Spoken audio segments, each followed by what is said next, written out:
There we go. Psycho messaged me today. Hey man, keep up the good work with your vids. I think I'm as ready for Evo as I'm gonna be, but regardless of how I place, I hope I have a lot of good content. He's telling me this because he wants me to do a fucking review. I mean, maybe not a review, but like he knows that I watched his fucking SFXT footage for the last few Evos. Your SF5 videos really helped me these past few months. Me and ZG both took the last 3 fight lines with our bisons. After Evo, I'm gonna dig more into Ed. Oh god. Imagine going to dig to Ed. Imagine thinking Ed was a good character to play. Right on. 2000? Really? That doesn't seem right. This game came out in 2000. This is a Game Boy Color game.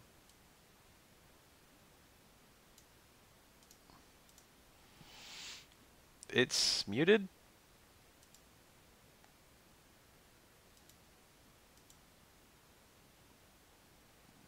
Where's my sound?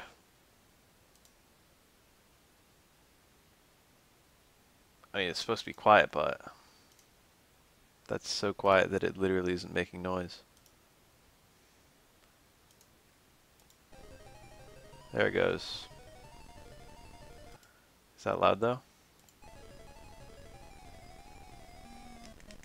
Appears to be pretty quiet. Barely audible.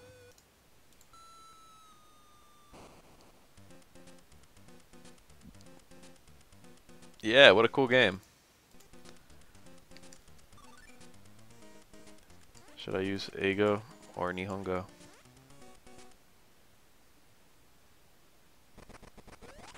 This is literally exactly the same game for the US and Japan releases because of that one fucking thing. And I think you can only change it if you make a new game.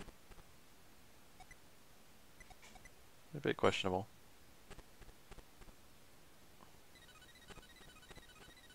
Wario is white in this game. This is one of Wario's really early games. Mario Land 1, or Mario Land 3 was his first one. I think. And then Mario and Wario was sometime after that, and Wario Land 2. And this is Wario Land 3. Wario is probably Nintendo's best character. And that really shows in his games. This is probably the most creative platform I've played almost in my life. How you doing, Savvy? I'm in a bad mood. Well, I'm in a good mood, but like, are you awake? Or did he say, are you aware?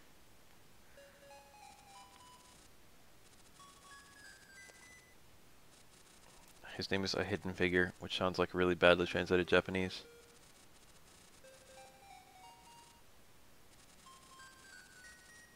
Five MacGuffins. I'll send you back to your own world. Of course, all the treasure you find is yours to keep. That's the magic words.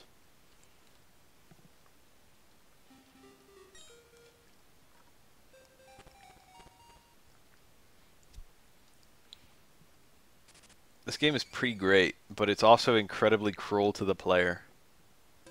It has one very fucking interesting quirk that basically defines the entire gameplay. And that's that there's no health bar. Oh yeah, he was in 6 Golden Coins, wasn't he? It's like the villain. He didn't become the protag until Wario Land 3. There's no health bar. You have infinite health in this game, always. Always. You cannot die. This is a game where you cannot die. You think it'd be really easy because you can't die, but it's actually hard as fuck. Because enemies no longer serve the purpose of trying to kill you. They now have the purpose of trying to annoy you.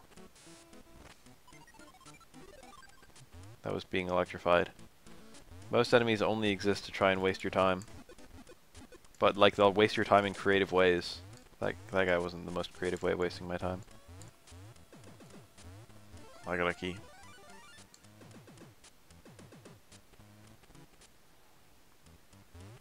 I should be collecting coins.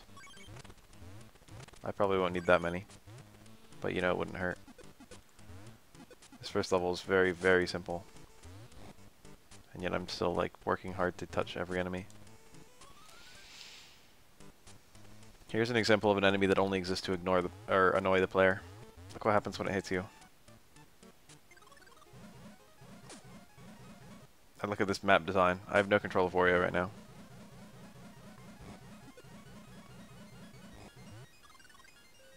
You have to bump a certain number of walls before that wears off.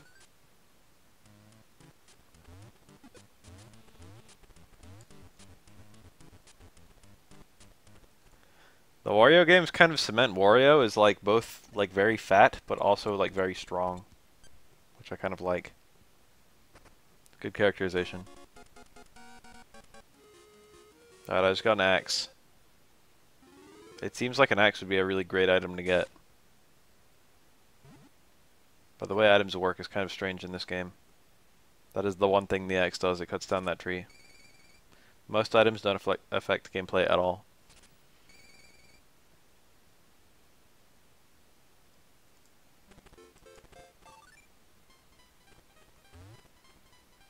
Here's another good example of an enemy that only exists to piss off the player. I'll find one up here.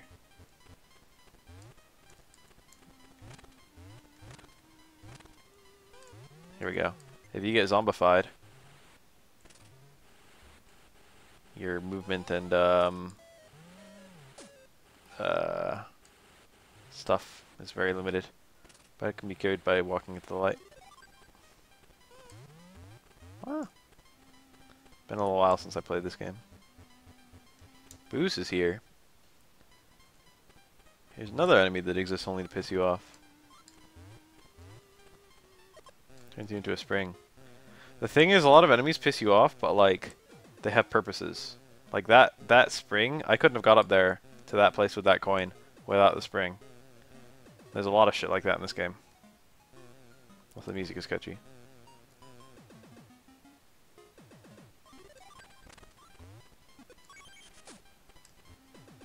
That gets to be really, really big gameplay mechanic later on.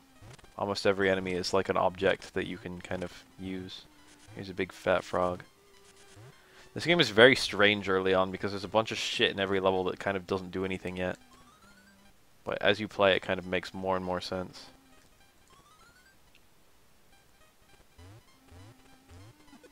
Can't get up there.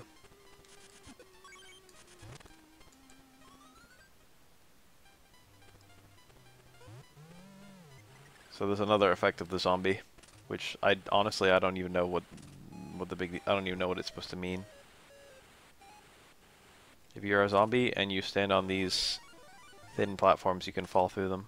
It's probably some kind of Japanese reference of some variety. These coins, they don't do anything. They give you some amount of coins. I have 18 right now. And now I have 28. So they're 10 coins each, so they're kind of worth picking up anyway. But the way they work is that you unlock a bonus. Every level has 8 of them, and you have to get all 8 in one go, which is it's impossible for me right now. And that unlocks a bonus level, a bonus minigame. That is really weird now that you say it. That's like a signature move in every Wario game.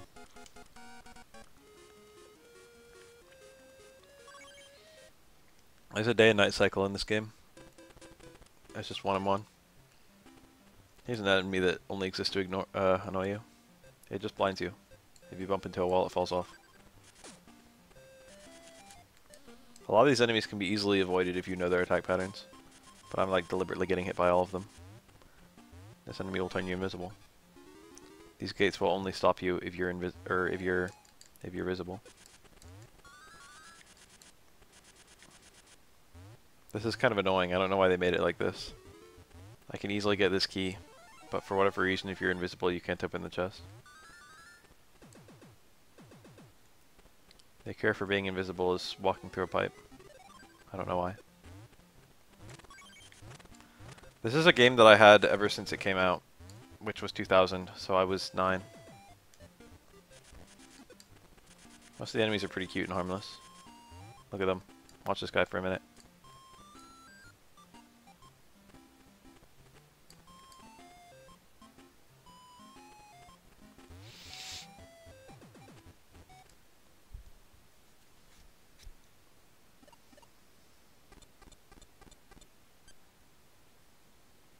This game is very strange early on.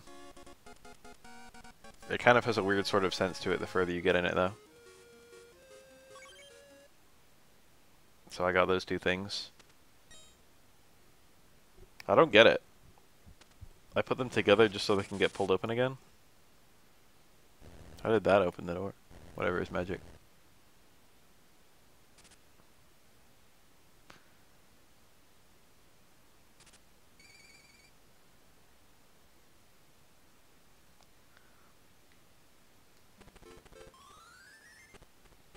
That's the bonus game that I will eventually get.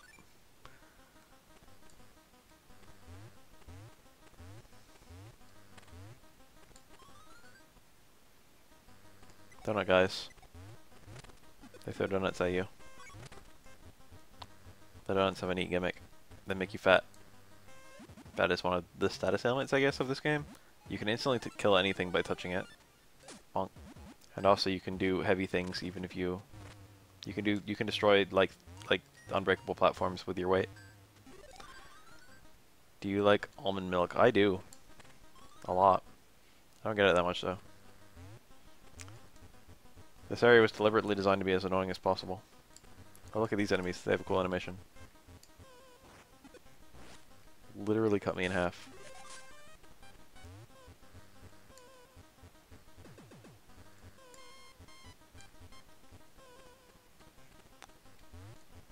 So if this guy happened to, like, you know, get me, I would fall all the way down to the bottom. Cruel, in my opinion. I got a red chest. Every level has 4 chests. There are 100 treasures in the game. There are 25 levels. Red chest is usually the second chest you get. The gray chest is usually the first. The green is usually the third, and the blue is usually the fourth. If you've got all 4 chests and all 8 coins on every level, then you're donezo. Or rather, if you've got all of them in that level, you're done with that level. Here's a great example of an enemy that only exists to annoy the player. Why do I keep on saying ignore? Here's an accidentally hard puzzle. I got it. I know how to do it since forever. But whenever I try to show this game to people, they always get stuck here. It's like a little tiny groove, and if you just jump at it, you won't get in. But you can like duck and then jump, and you can get in like that.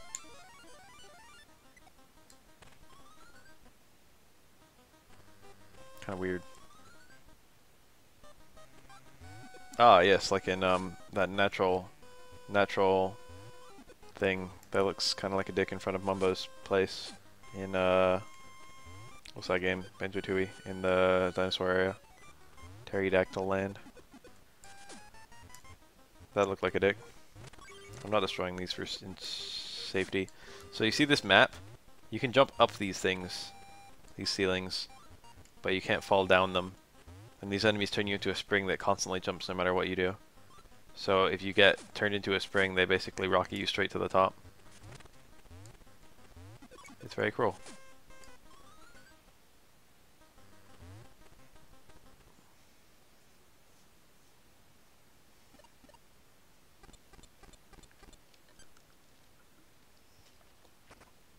This game is one of the most punishing games I've ever played to, like, a player. I don't understand why the game is so mean to you.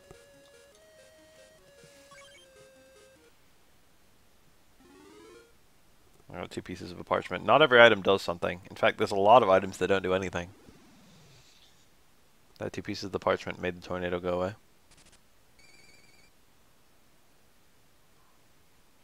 Dude, I do anything for a Waluigi game where Waluigi just sits around and does menial shit. This is a mechanic that I don't remember when it even tells you that it's a mechanic. I don't even want to go in here, and I think I'm trapped in here now. Can I get out? No, yeah, the blocks stay closed. Cool little mechanic. Running dash.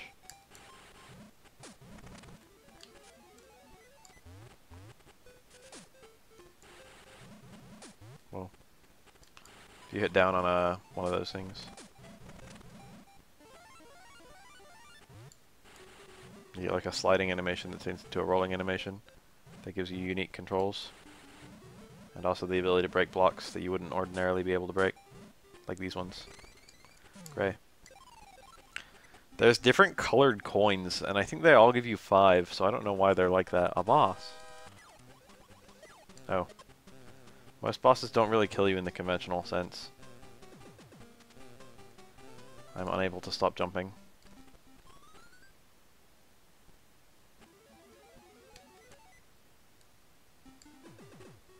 Let's try that again.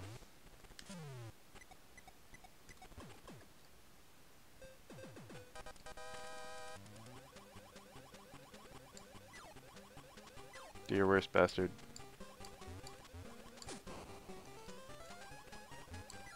That was kind of close.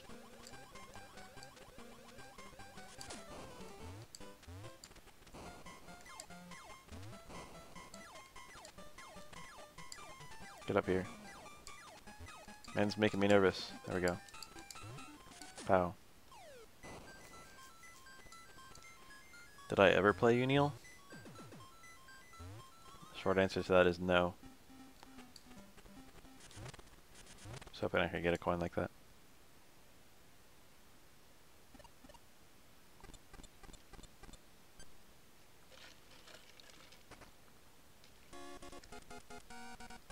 Overalls. Exactly like the pair I'm already wearing. See how it says power up? That means it actually does affect gameplay. Almost no dialogue in this game. No, I played like... I never touched Uniel, dude. I never touched Uniel ever. I've never like played Uniel in my life. I've only seen gameplay like twice. I played Nitro Plus Blasters a little bit. And I played, what's that game? Melty Blood Actress again a little bit. Not Uniel. Anyway, it showed me some new levels that I can... Or it showed me some old levels that I can now go back to with my power up. I have the power to hit things with my butt. Behold. If you just let this guy be, he like starts climbing back up. I could just jump down there and be done. But I can also kill him. Think about that.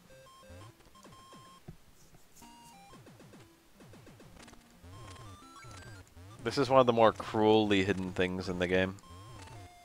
He's honestly like really mean to the player. These are mosquito enemies. They have a cool little effect. You have to come up here to get the key.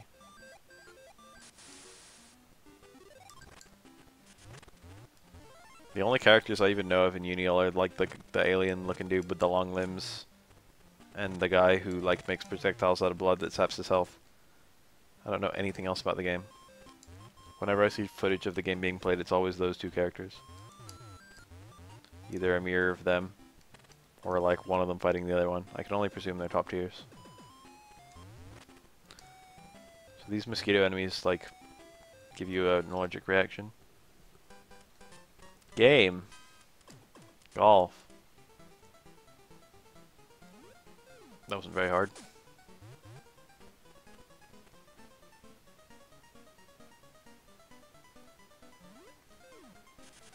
Fuck. This is the Game Boy Color one. Even the aspect ratio should make that pretty obvious. I have to be like perfect. Oh, thank God. You only have that many shots. You have to make it in par. Yay. There's a block that says minigame clear.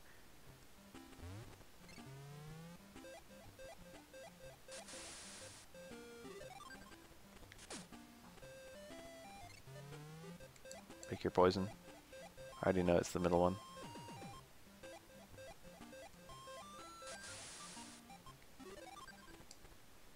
Supposed to be is the keyword there, isn't it? I have a copy on my desk. I'm gonna take a sip and see if it's cold yet. Or, I mean, you know, drinkable. No. I got a crayon. This is not a truly useless item, but this is the first example of an item that doesn't really do anything for a while.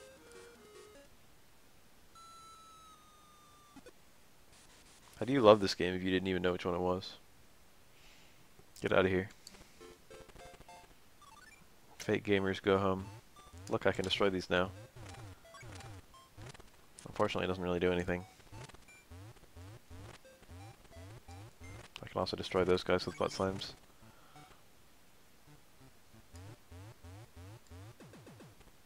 one gets to live.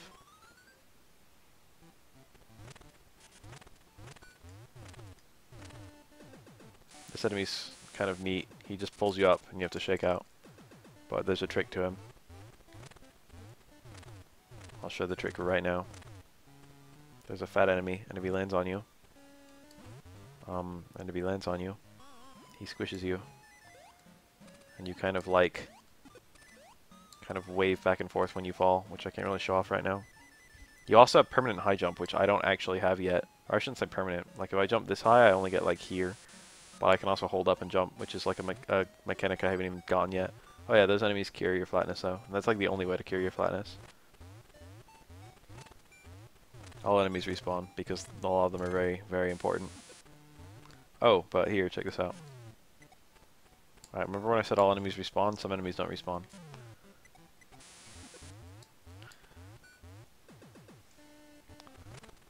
Some enemies you have to leave the map.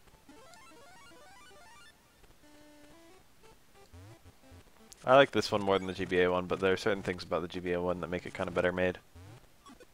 Minigame. You have to actually grind for coins if you ever run out of coins, but this is literally the only thing that coins do. It's not too hard to hole in one.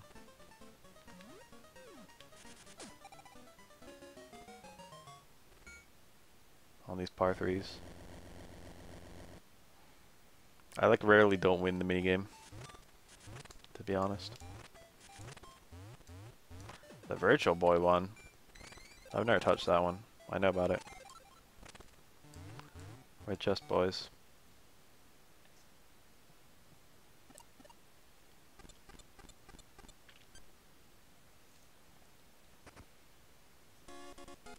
The GBA one is a lot more beloved than this one is.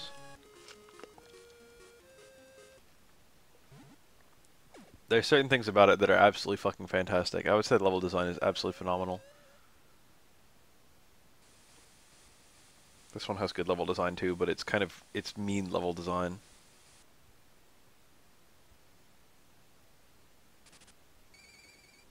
It's really not that many mechanics.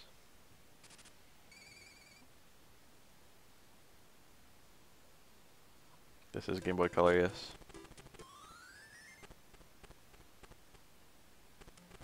So we got 2 new levels. This is the level that's bugged. This level doesn't work quite properly on emulators. This is a level that's kind of cool. You got these things. Oh, I can't swim yet. And you can ground pound them.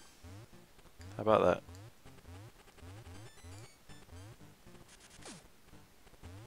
And now you have puzzles involving ground pounding these pillars.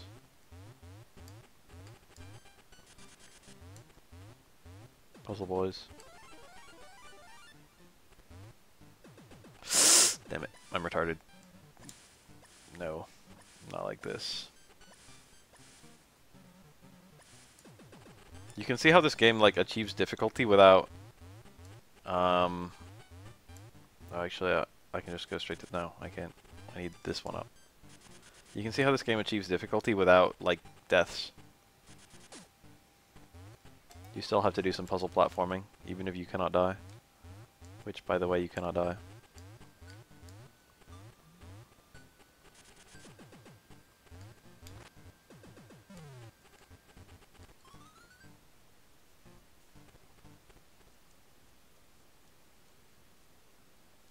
Remember Metal Gear Solid 1 on the GBC?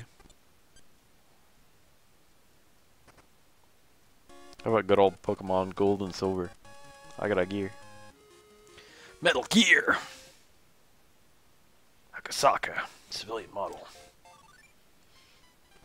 Ocelot. Liquid!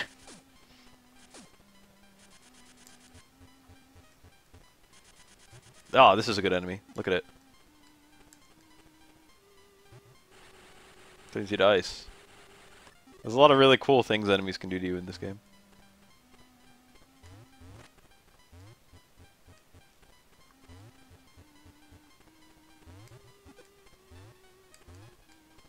Oh, there we go.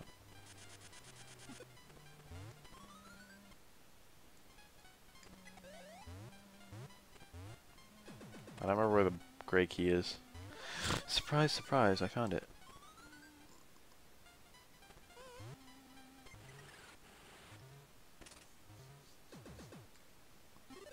This is kind of cruel to the player, but not really cruel to the player in a puzzly sort of way.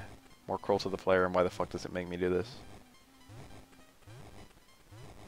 It took me a little while to figure out how to get out of here my first time. This window is open, you have to push the boiler over to it, and then stand on the boiler to use the door. And then it takes you out to this window. Link's Awakening DX is a pretty great looking game considering it looks exactly like the original Link's Awakening. Which is also a pretty great looking game considering how fucking old it is.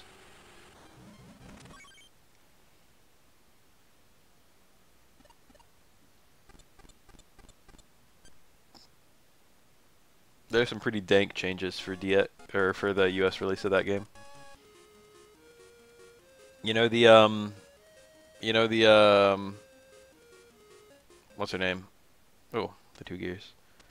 You know the alligator who's painting the bear? Or like a hippo, actually. Alligator painting a hippo?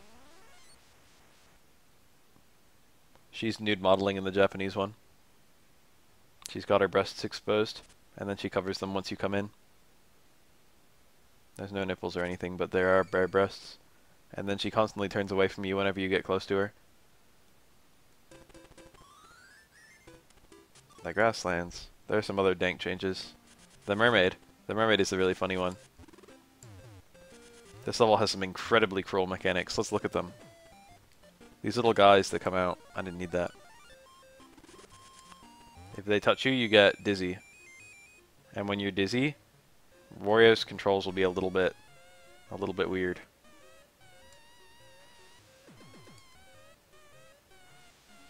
You don't really have full control over him. And it doesn't go away until you land in water.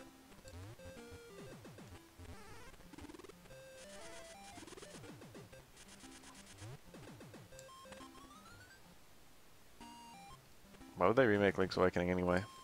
There it is. This is an enemy that crushes you. I actually want to be crushed right now.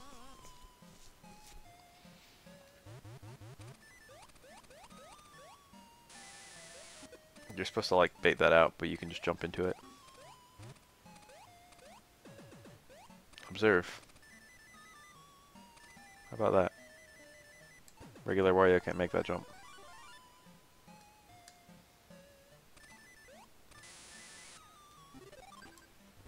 Very cool mechanics in this game.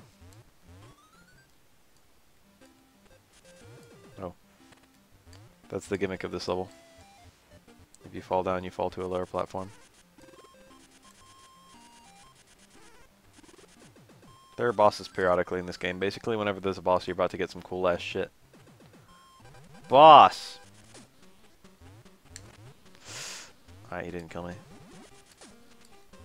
Just hitting him does no damage at all. But if you hit him, if you ground pound on his head, it hurts him. But hitting him makes it so you can ground pound on his head more easily. Also, he shoots rocks at you. If you get hit by the rocks, you get put into the state where you're rolling. And you get knocked off the edge because of that, because you can't stop yourself. It was Bulbots Revenge, dude.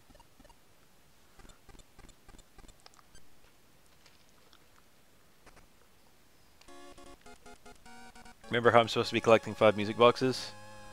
That's number 1.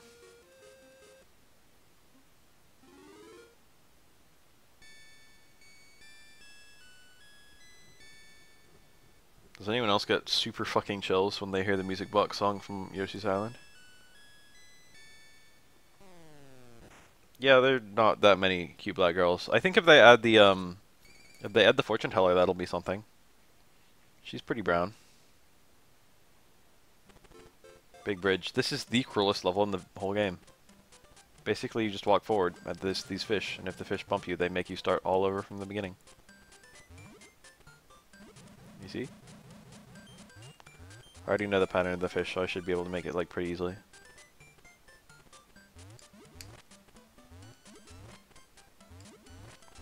Oh, I thought there was one there. It's not very hard, but like that stops a lot of people for a really long fucking time when they're playing this for the first time.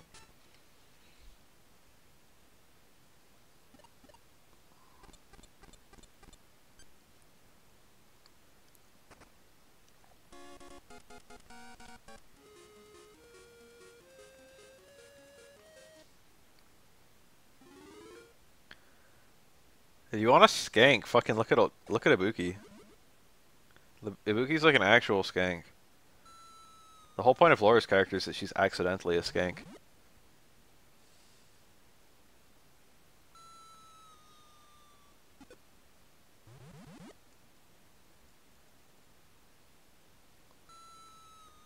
Laura doesn't realize, like, what a slut she's being.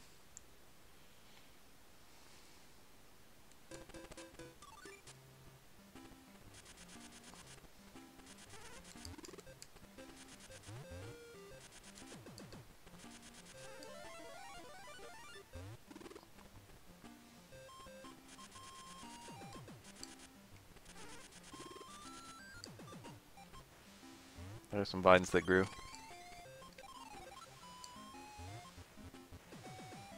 Whoa.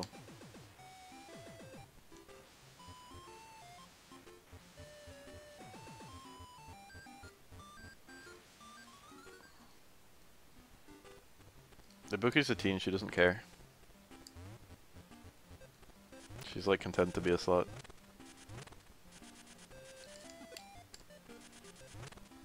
Damn it. Boom! Let's start the fight and finish it quickly. Damn it. When you play Metroid and you do that. I'm retarded.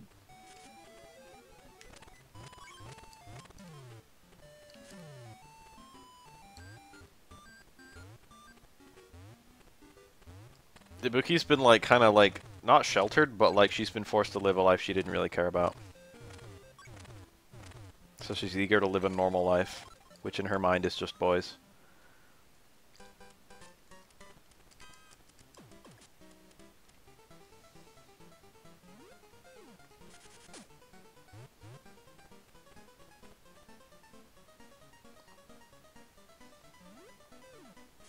Oh.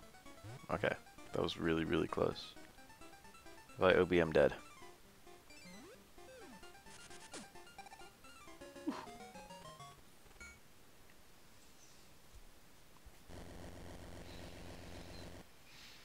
Three is the bare minimum number of turns it can take to beat that. Can't do it in two anyway.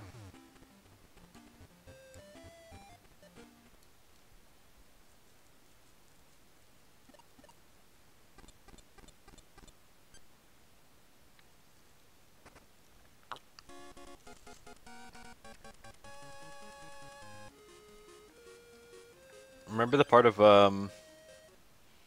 JoJo Part 1 and 2 where characters who are really old stop aging if they're Hamon users?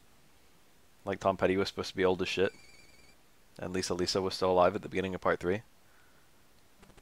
Remember that?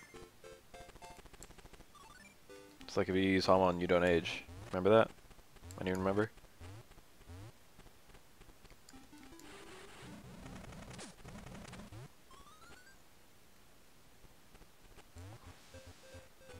And then Joseph just gets old and senile.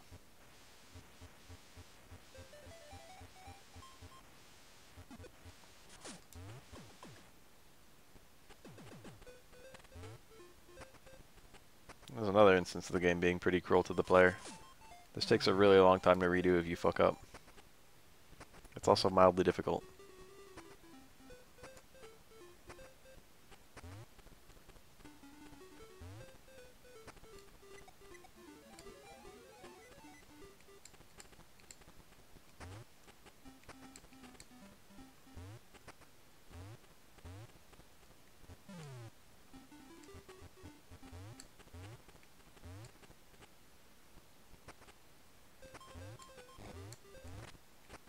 If I got lit on fire, I would have been knocked down.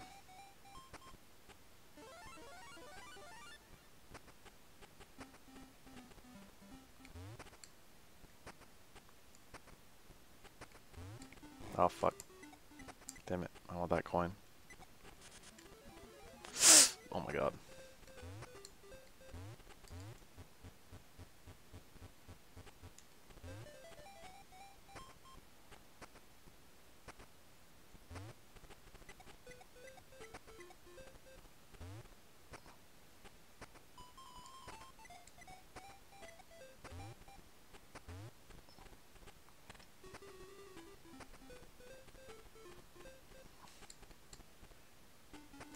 I admit I like the slightly flatter Jury.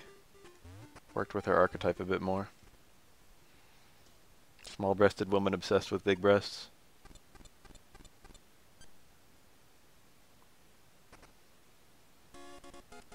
This is an item that literally does nothing. Like, at all. This might be our first item that does literally nothing. It's a do-nothing item.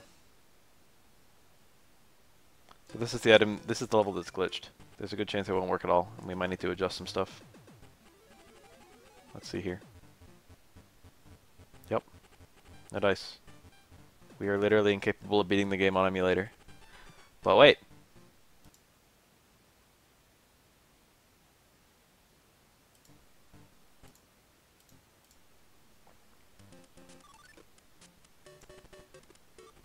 Ah, look at these slightly different colors. What do you know? That was a problem with Visual Boy Advance for a long fucking time. So you couldn't actually play, you could only play this game up until that point, and then you were unable to climb up there. But it got reported a lot by people who wanted to beat the game, and they fixed it. These slightly more vibrant colors, I'm tempted to keep it like this.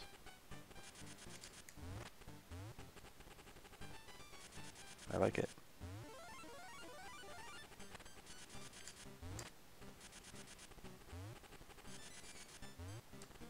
There's the holes periodically in these. You can like fall down. If you fall down, you like fall down to the water part. That's on the lower half of this level.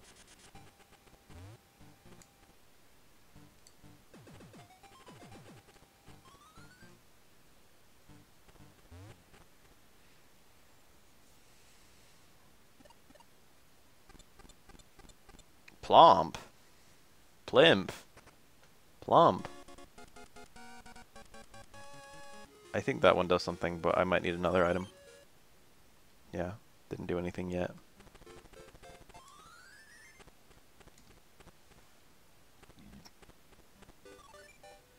Trying to get all these vine stuff.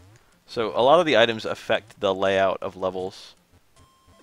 Like, these vines exist in all these levels, so I can like, I kind of didn't acknowledge it. But when the level's layout is affected, like the reason I can't get all the chests on all the levels is because there's preventative things in the level layout. And as I get more items, the preventative things are going to go away. But there's also the issue of power-ups. Take me up here, I don't remember what's up here.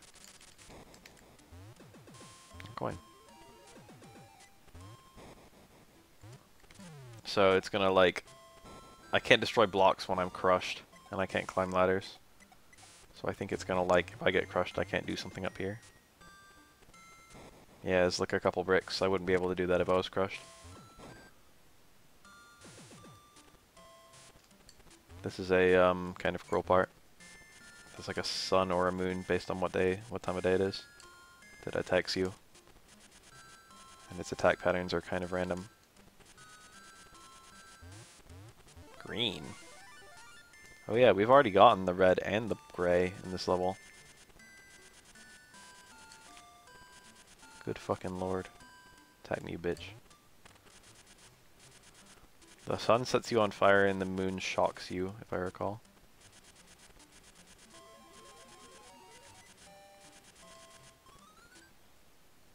Dun dun dun dun dun dun. Yes, golf is the only minigame. Rough. Ow. You don't bounce in rough, but it doesn't affect your power. Sand does affect your power quite a lot. Bunker.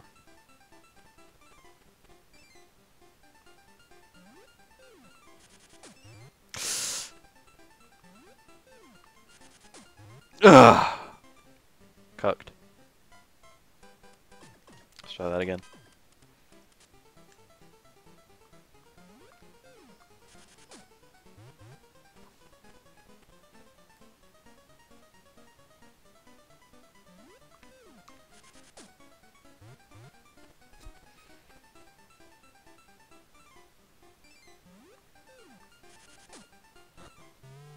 This is bad.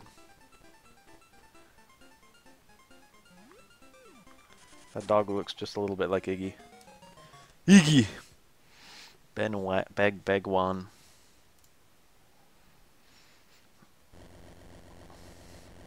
Had to wrestle with that one for a second.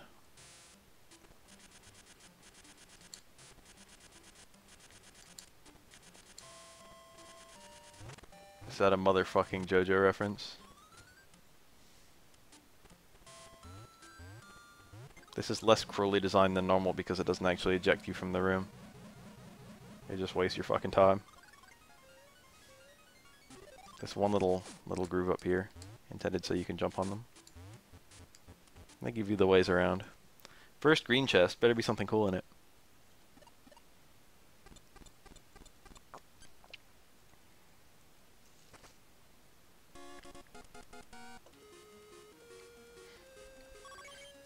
I don't quite understand Nintendo. You're gonna need to explain this one to me. You touch the rings together. And then a tower appears. That tower is probably my least favorite level in the game. Damn, crookie.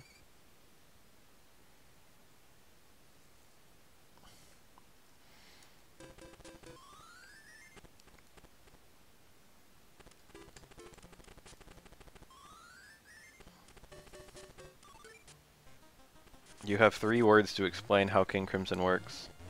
This is kind of a fun little puzzle. Gotta light all the torches with Wario's ass. You have no control over Wario when he's on fire.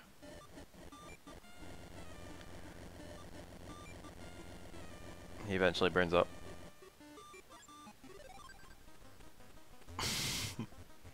Both of those are acceptable answers. Oh fuck. Damn it. Bitch.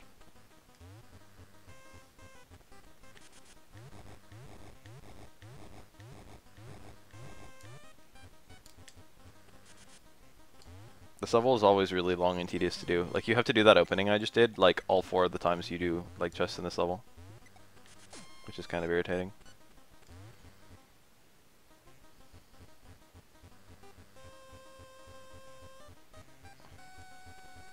Julian actually is so good right now. Do I have any keys at all? I think I get a key from doing all this in this room. See how these mosquitoes are here? They're the mosquitoes that make you balloon up and fly. So if I got hit by a mosquito at any point there, I would have had to restart.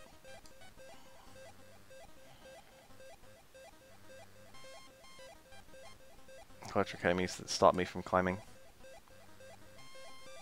A coin. It's actually not what I wanted. Oh no. Give me that. Yeah.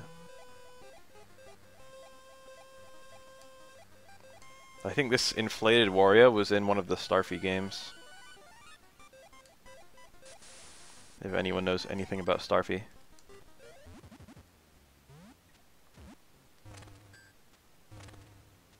You have to, in order to make this wear off, you have to have a sufficient amount of exercise, which involves walking around or jumping. Kind of funny.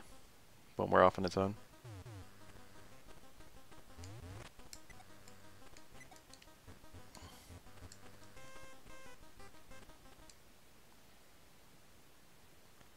Oh yeah, a lot of the destructible blocks look like ordinary blocks. Oh, I got swimming.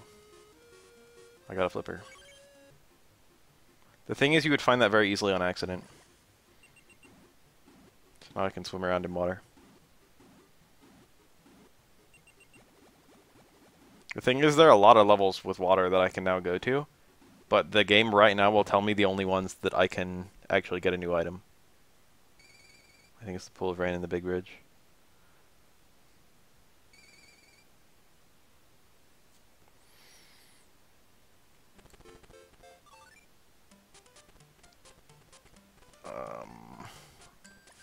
I can go over here. There's a blue key that I can not get because there's big, thick blocks. Maybe one day, baby. This game is pretty great. It's low investment.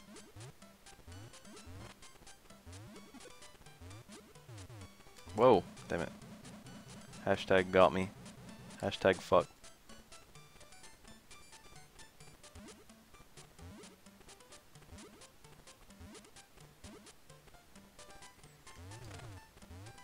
probably just have to go down here. Oh, any chest you've gotten is just an exit to the level. If I hit up there, it would just take me out of the level. But you can just get out of the level by hitting start, so I don't know.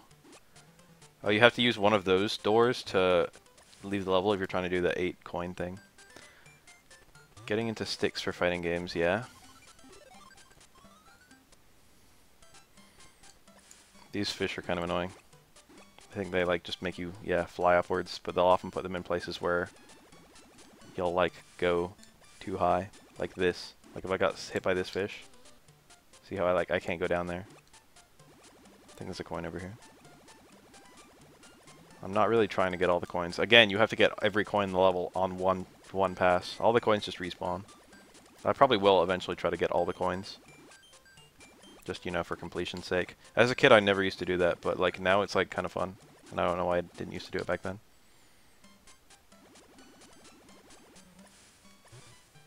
There are certain games where like you should play on stick if you can help it. But no Street Fighter. Not no Street Fighter, but like no modern Street Fighter.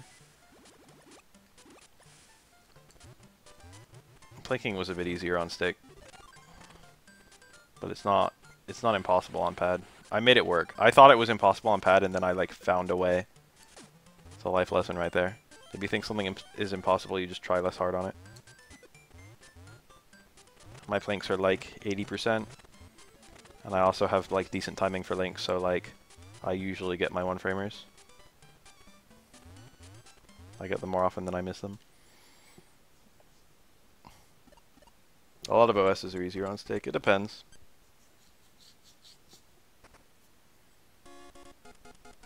Hitbox is technically the most precise. I got another crayon. Crayons, when you get them, they show you doing something. Like, check this out. I didn't understand what this was happening, like, the first time I did this. Every time you get a crayon, it paints this gray hill. And every time you pass this gray hill on the overworld, hold on, you pass this little thing right here. But the thing is, every crayon you get colors an additional color of this little screen that you pass very briefly. And when it's fully colored in, you can go in. I know literally nothing about sticks.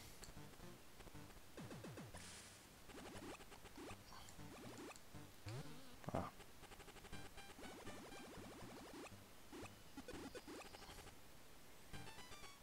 Currents.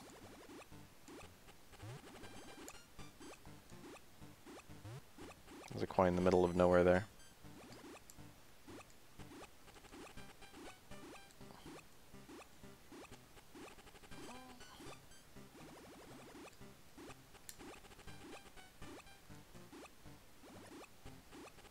A coin. Modern fighting games have definitely been... I can think of a bunch of very specific examples of modern fighting games being designed with a pad in mind. I think I want to go down here. Yeah. A really, really obvious one. Triple punches or triple kicks are rarely hard on pad unless you have a macro, which most games give you now.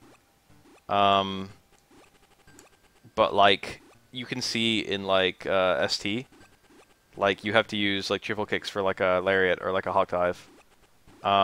Triple buttons.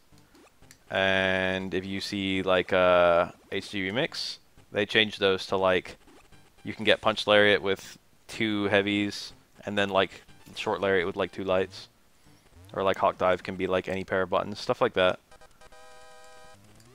Boss. This is a lot of people's hardest boss in the game. He's not like crazy hard, but he's like, it's very easy. If any attack he has hits you at any point.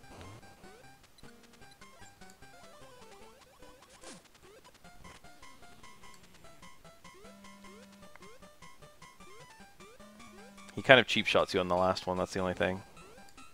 Those stun you if you're touching the ground. When they land. It bounces multiple times on the last one. And it can very easily hit you. Okay. I did that really, really easily.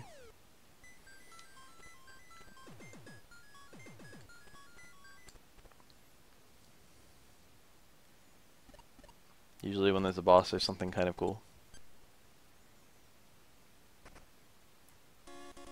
A fan.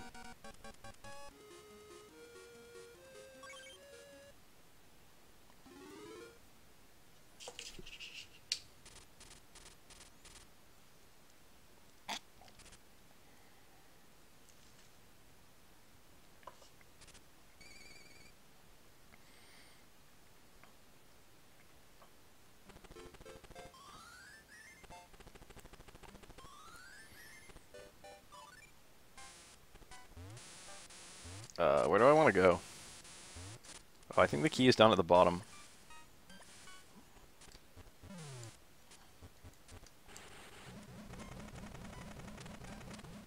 Top secret area right here.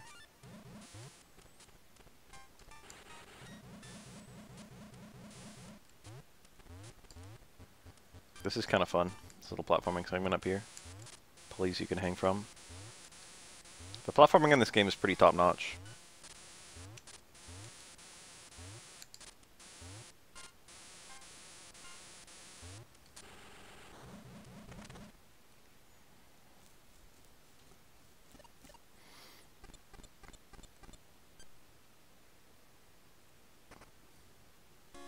It gets, like, decently hard, too. Hey, flute.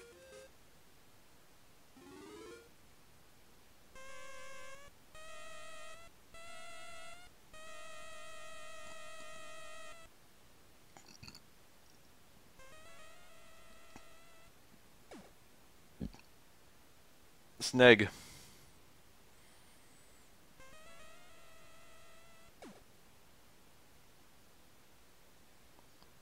I appreciate that the snakes are different colors. I see you there, Nintendo. Game Boy Color is a pretty rad thing.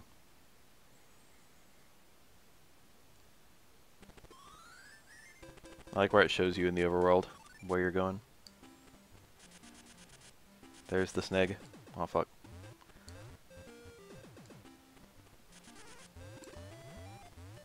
Motherfucker, get down here. The snakes breathe fire at you, which allows you to be lit on fire, which is occasionally useful. And also you can stand on their heads, which is also occasionally useful.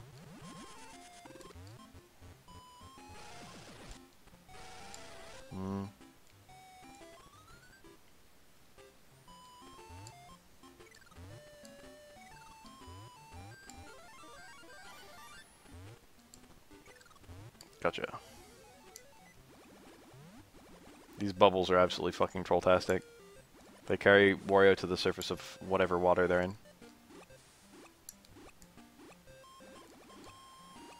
Not too bad to avoid, though.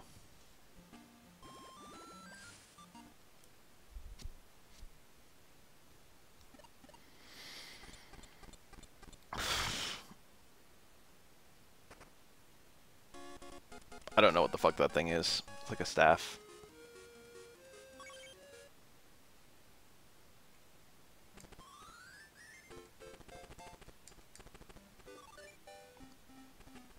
You have to remember where all these snake pots were. I think this one was down here.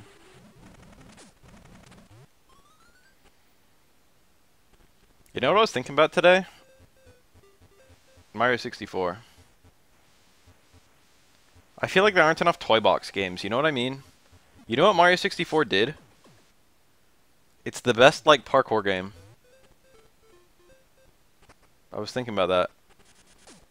Like, there aren't enough games where it just gives you really tight responsive controls and just puts you in a map where there's a bunch of shit. And it's just like, find the shit. Even other Mario games don't do that. I'm gonna go in here. Oh yes, bats. Bats turn you into Vampire Wario. He has absolutely no special qualities whatsoever. However, he can turn into a bat. And the bat is actually kind of good because it can fly. If you get touched by water, you're back to normal.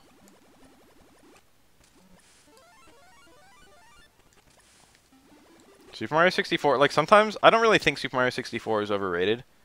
But every now and then I see someone talking about how like it's like, you know, not really, it doesn't hold up. And every time I see that I think about it just a little bit, but like honestly I feel like it holds up better than almost any other game ever made. Mario 64 really is one of the best games ever made. It was just like the first to market in 3D platformers, and also it did a really, really good job.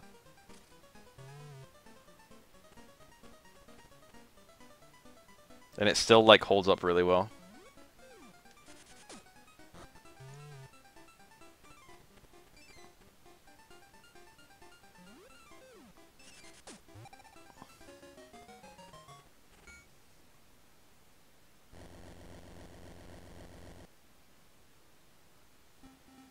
It basically invented the 3D platformer.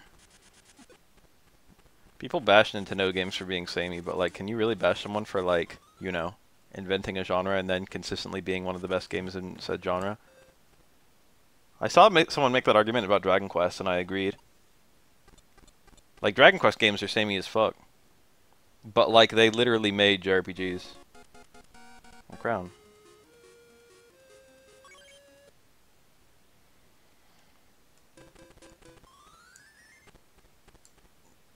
Like, if you're, like, still one of the best games in a genre that you invented, is there a particular reason to, like, change?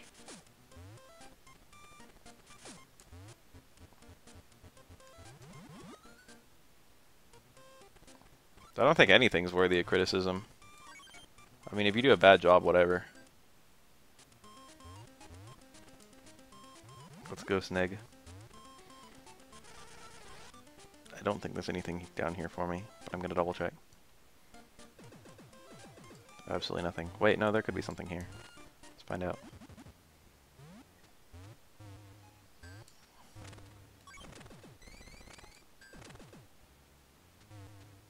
Red key.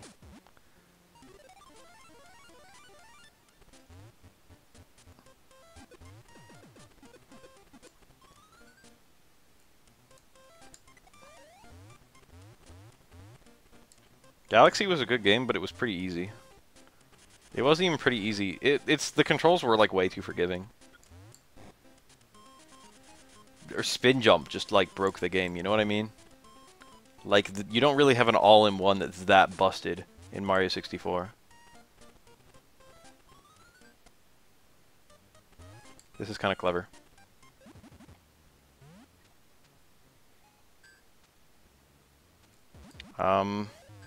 The thing is, very small differences in fighting games usually drastically affect gameplay.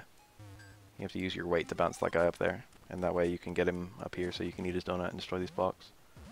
Oh. Even though, like, Ryu has the same special moves every game, like, the mechanics affect what Ryu does a lot. And Ryu is, like, the most clear example of a samey character. But I don't even think that's a bad thing about, like, a game being the same every time. That a game doesn't have to do that much to, like, just breathe new life into stuff. Don't fix what's not broken. Scepter plus book equals iceberg.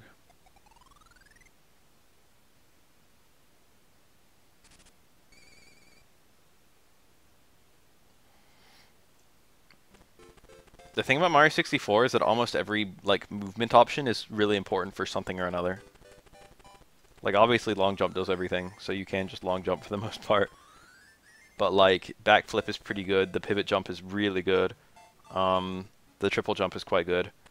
The fucking slide is occasionally useful, the running Z plus B. Oh. Almost everything has some, like, important purpose. You know what I mean? This is kind of cruel. I don't know how they expect you to find this. Well, I do, but, like, it's kind of cruel. You can come in from the other side and see it's all encased, and then you can't break this wall. But you can, like, come back here and break this wall. It's like, well, I just gotta get to it from the other side. That's what they expect the player to say. Yeah, jump dive.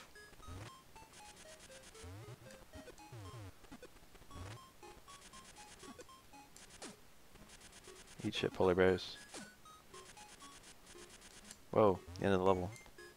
I guess I'll just take it. Literally almost every single tool in your arsenal. The only thing I can think of that is well and truly useless in Mario 64 is the trip. I got a power-up. The trip basically does nothing. This is pretty good. This is my first item that allows me to break solid blocks, but only the ones directly above my head. That is all it does, baby. Break stuff above your head. Tenant Chaos. Desert Ruins.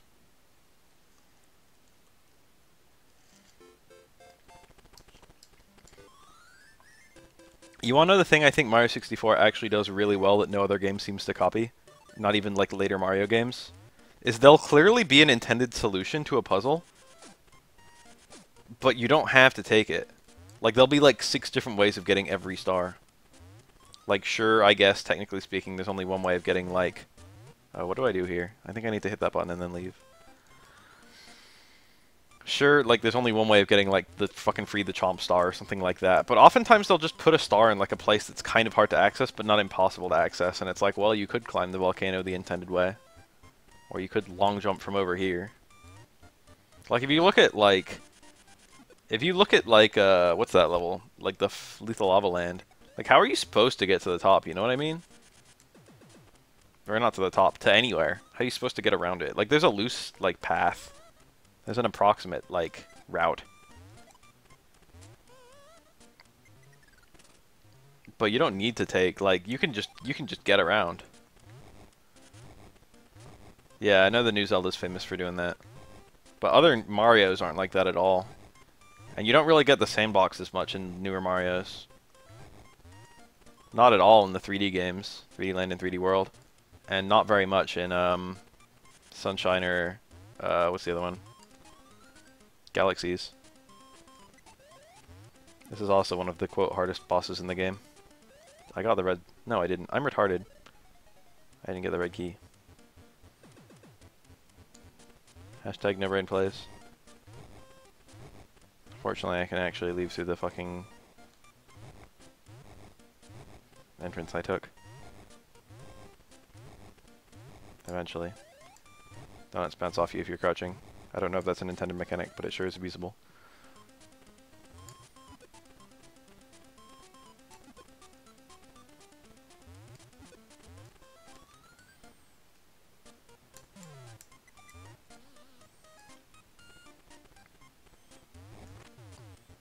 People complain about Mario 64, or rather, people complain about the post-Mario 64 games only having one route through the level. Not even one route through the level, it's just that you can't get every star... Ah, cool, I got the skip. You can't get every star, in one go, you know what I mean? It changes the level... I understand, like, why people complain about this. The level changes based on which star you pick. That happened a little bit in Mario 64, like, you can't do Snowman's Big Head unless you actually pick it. But, like, for the most part, any run of the level, you can get any star.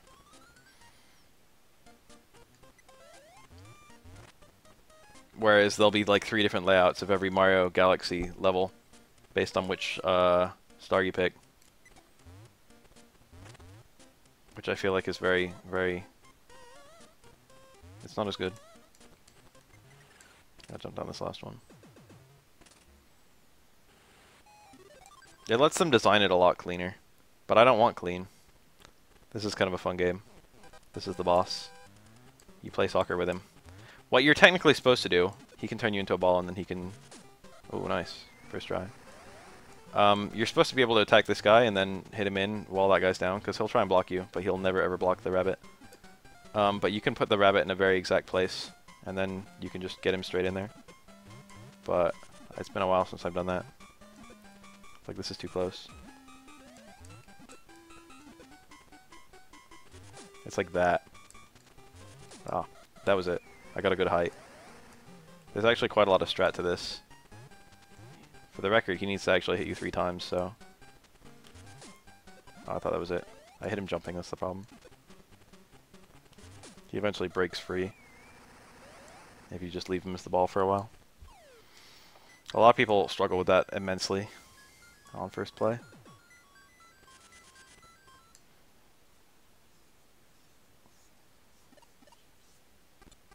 I like 3D Lander World a lot, but they're just like modern 3D... Oh, I got my second music box. How do I say? They're like 3D versions of like Mario 3. You know what I mean? They're not like the 3D Mario games at all. They're not like... They're more like New Super Mario Bros. And less like Galaxy or 64.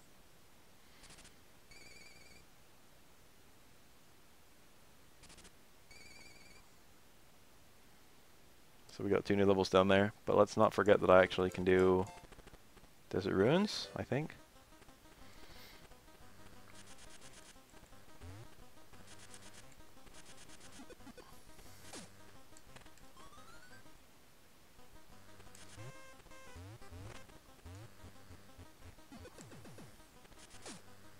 You guys see that tweet about or was it a tweet?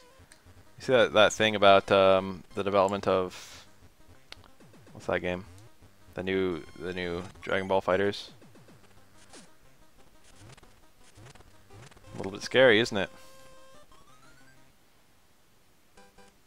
30 coins, holy shit. Fucking racket.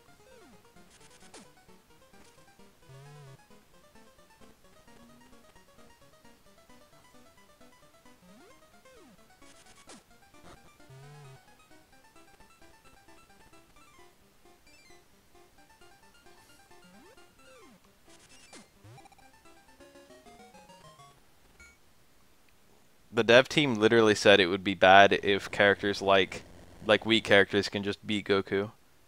They said something along the lines of we don't want the game to be like super balanced because it would devalue some of the characters.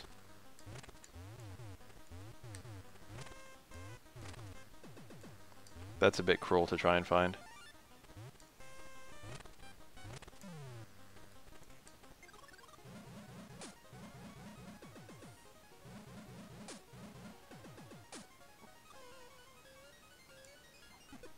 I actually need to get turned to string for this one. Because that opens that door, that wall. Piccolo's fucking trash. I don't understand why everyone likes him. The only cool thing about him is his personality. And he's not even like a cool personality. He's just edgy. He's just edgy. He's not even the only edgy character in the fucking universe. There's tons of edgy characters in Dragon Ball.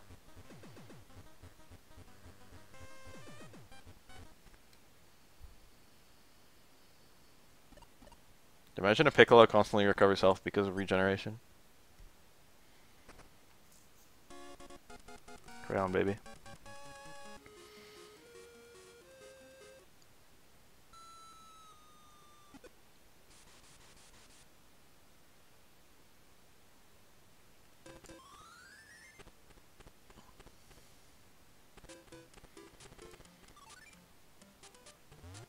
Starts you right off next to the chest.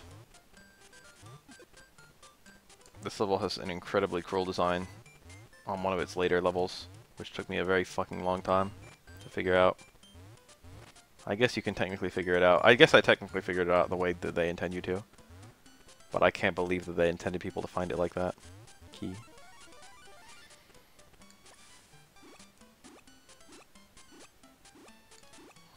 Those enemies turn you into like a mosquito, I think. They inflate you. They don't turn you into a mosquito, what the fuck. But they inflate you like the mosquitoes do.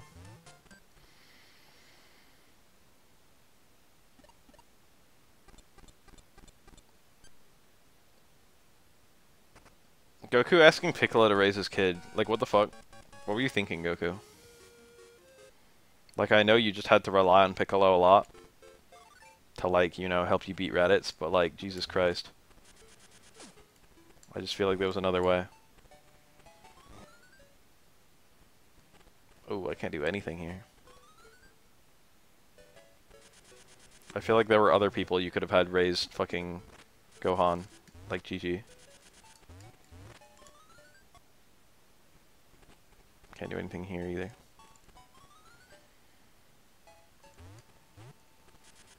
Who are some other better fathers? Oh fuck, I needed him. I don't know, dude. Maybe Tien. Piccolo was like the absolute worst pick for like child rearing. Like maybe he was okay for like fighting, which I guess is what Goku wanted. He wanted like Gohan to be able to fight, but Gohan was like 4.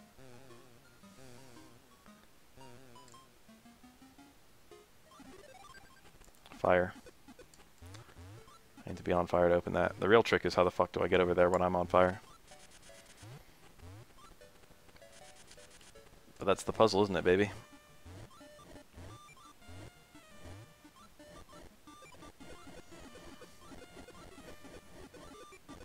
Roshi would have been able to train Gohan almost to the degree that Piccolo would have.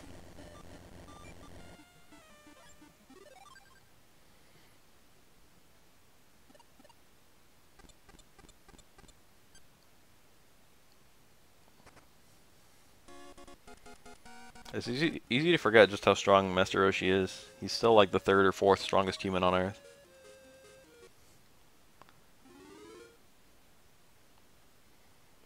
Even in Dragon Ball era, he could just like, you know, utterly and completely demolish anyone who was, you know, normal people with guns. The Steep Canyon. This level actually stopped my playthrough for years. But not for this first chest, I don't think.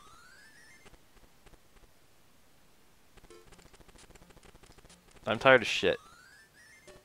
I've got to be awake for another 2 hours, 3 hours to show up at work. And then I've got to be up for another 4 hours to be at work. I might go home early today. I really don't want to because I used sick time recently, but I feel like shit. I've been awake since 5 a.m. and when I woke up at 5 a.m. I'd only had 3 hours sleep, but I wasn't tired, so I didn't stay asleep. I just feel like fucking trash. I'm tired, baby.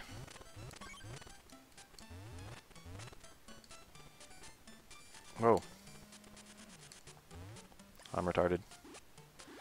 You can technically keep on going there and like make it up and stuff. Roshi was like weaker than Piccolo, I think, even at that point.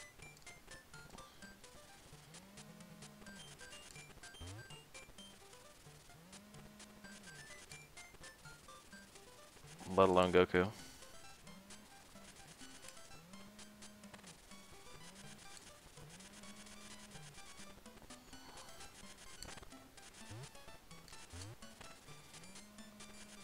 This level's pretty cool, but it's also very cruel to the player. It's like a theme.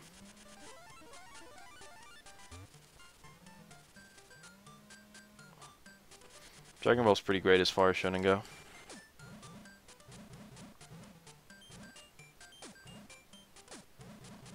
Hey, baby.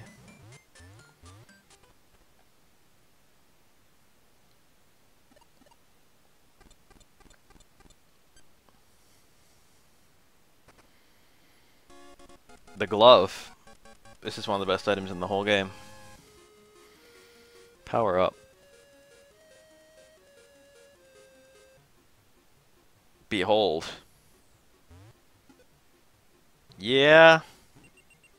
Picking enemies up. Throwing them. Throwing them upwards. Breaking blocks. Tossing them really hard.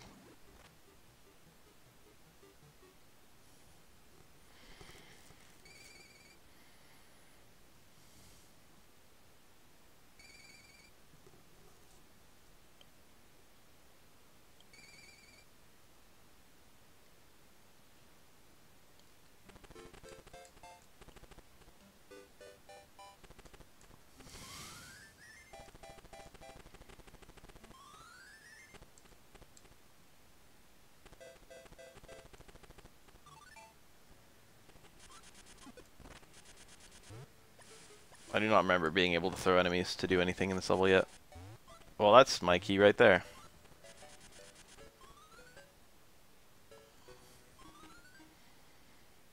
Alright, getting this guy is going to be kind of a pain with that fire there. Never mind, it was easy. Pow.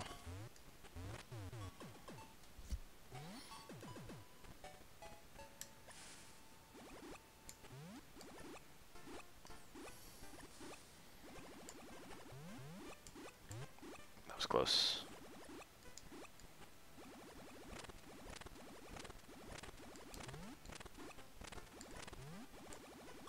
Give me a bubble. Fuck.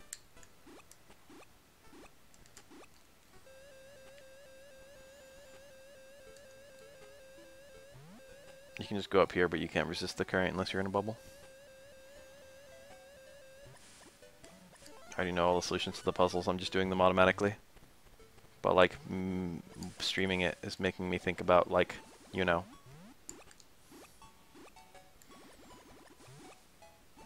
Making me think about it.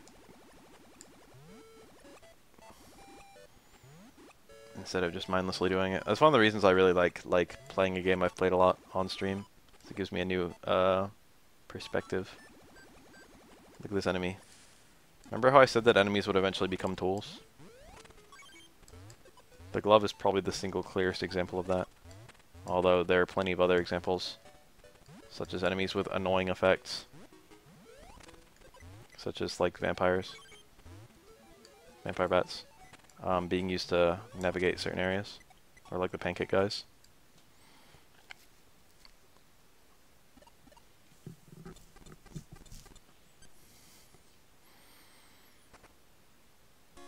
The foot. This is probably the strangest item in the entire game. So you take the foot, and you throw it into the air.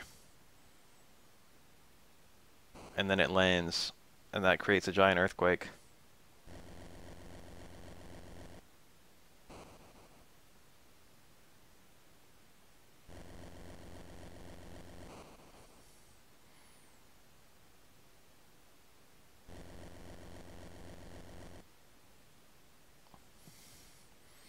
That's cool, but I want to keep on doing the levels that, like, my glove helps me do. It gets really hard to try and remember which levels, like, you can now do stuff on. I think I've got the big bridge in the ice level.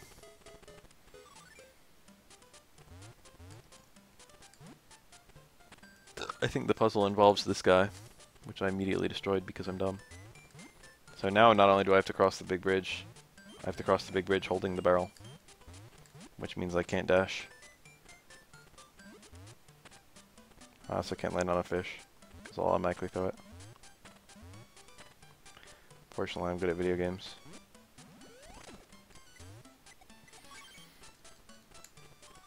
Did I mention literally everything in this game is designed to just annoy the player? See this enemy placement? Am I supposed to have already run into the green key? Because I don't have it. Whoa. I want that, damn it. Got it.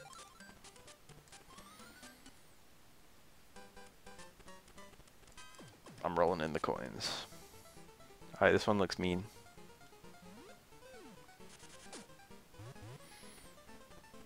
OB is 2 strokes. Basically becomes impossible to live this level, to win this level if you OB once. Oh yeah, I would actually be done. Whew. Have I OB'd?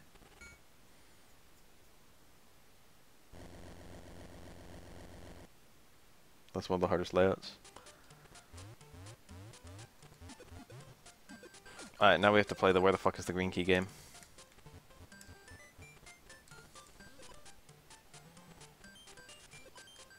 I'm retarded. I didn't get it or anything, did I?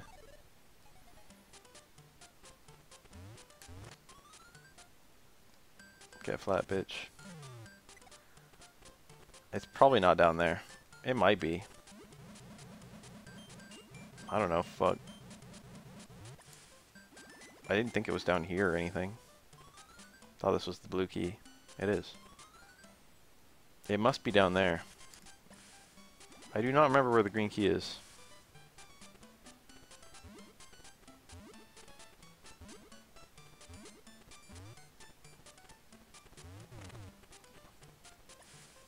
Oh, there was a place down here, wasn't there? Or was this just a coin?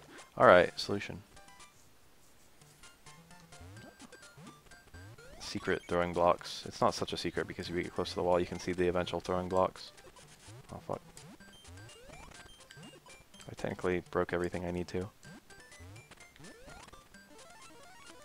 In case you somehow only break the top one and get stuck down here, you can always just break these. But the trick is, this one only breaks the bottom one, so you can't use that to break the ones later on. So it's a one-way path. Kind of cleverly designed. Oh wait, that's this whole game. You never truly get an underwater attack. So those fish are functionally immortal.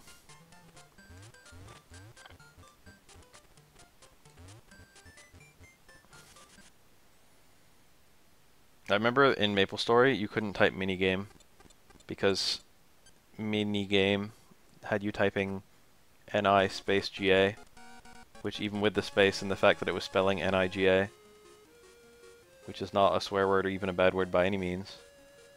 I just got like a Pokemon Pikachu. I don't know if it's supposed to be a Game Boy or what, but it looks exactly like a Pokemon Pikachu. It was still censored. So there's something I can do. This is pretty cruel to the player.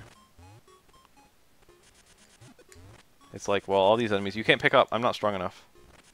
Observe. The bears are too fat. This is Wario Land 3. Anyway, the only fucking throwable object in this entire map is this one rock right here. And also, like, you know, those fucking fat-ass bears make it really hard to move around.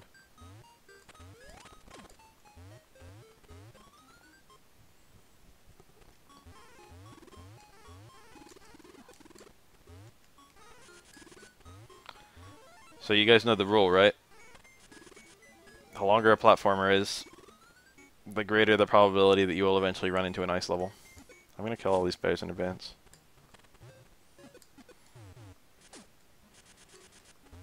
You have 10 seconds to think of a platformer with 6 or more worlds where absolutely none of them are an ice world.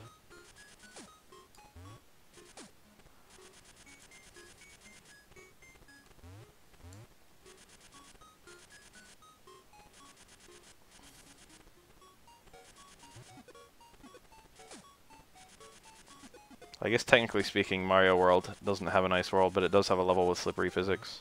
Actually, like a couple. One in Special World and one, like, on the off path of Bowser's Keep.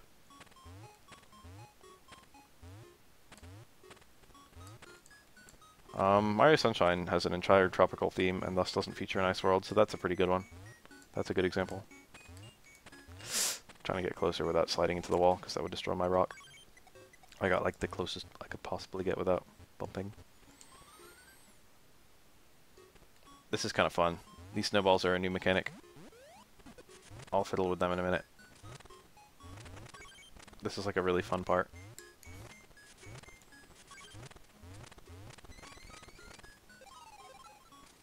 Both Banjo-Kazooie and Banjo-Tooie have one ice level.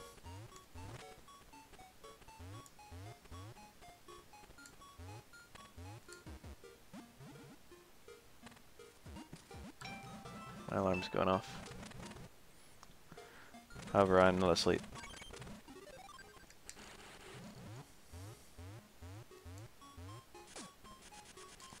A lot of times if you pick the level on the nighttime setting, a lot of the enemies will be asleep. Mario 3 has an ice world. Yoshi's Island has an ice world. But no ice... No, there are ice physics. But the snow doesn't have ice physics, only the ice has ice physics. A teapot.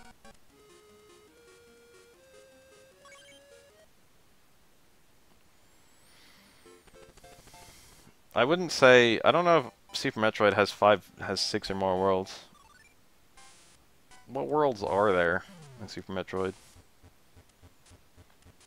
So I threw the foot up and then it fell. And what that did for... That does different things for each level. What it did for this level is it lowered, like, the water level for this part right here. This is kind of a weird mechanic. If this mouse grabs you... It's only in this one spot, I think. If this mouse grabs you, it ejects you from this area. Which is a very high likelihood of happening right now. Yeah, it got me.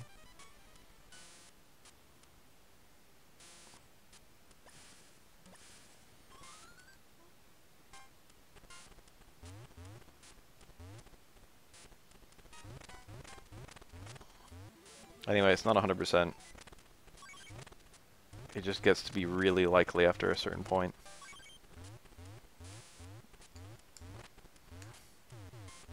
Yes, Ridley and Kraid. That's Metroid 1. I'm the strongest dragon that you've ever seen. You're gonna die, motherfucker. I take up 5 screens. I remember where this door goes. Might be my destination, might not. I'm gonna find out the hard way. Damn it.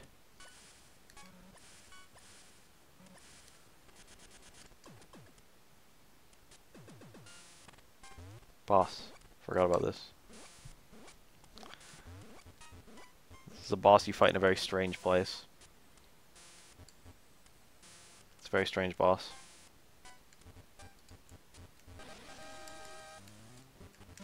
Bonk. If it bumps you with its tail, you die. You don't die, but you know.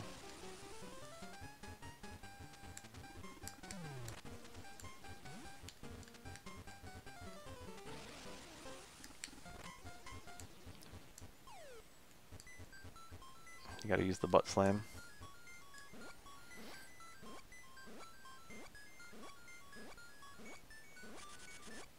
Turtle died. Mm-hmm.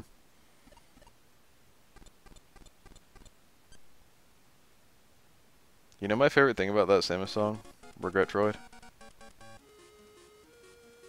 That actually makes it hilarious as fuck for me. The Mother Brain voice is the Mother Brain voice from Captain N the Game Master. That is a fucking brilliant touch right there.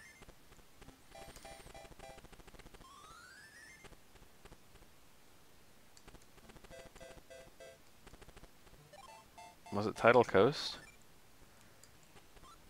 I don't think this level had its thing changed. There was like another level that was affected by, oh, I know what they are. It was the volcano and also the crevice. You can see which chest you've gotten. Oh, I can't yet. There's an item that does that. I forgot about that.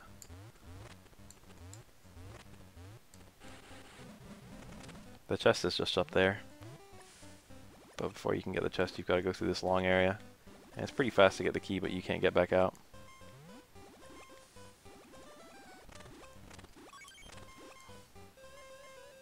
Yeah, Craig, you never talk to me that way. That fucking part.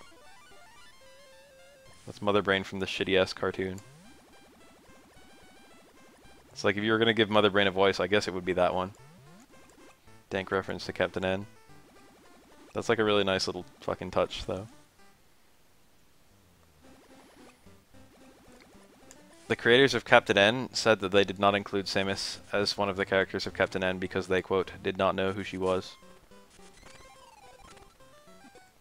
Even though, you know, Mother Brain was the main villain.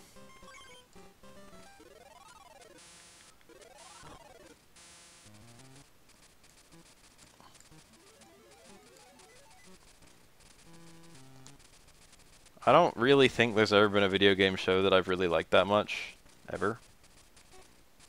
And I've seen like a decent number. I have a weird sort of like appreciation for the Pac-Man Christmas special. But pretty much everything is... Pretty much every like video game media is kind of bad. But like I especially hate most of them now because of a man called Andrew Dobson.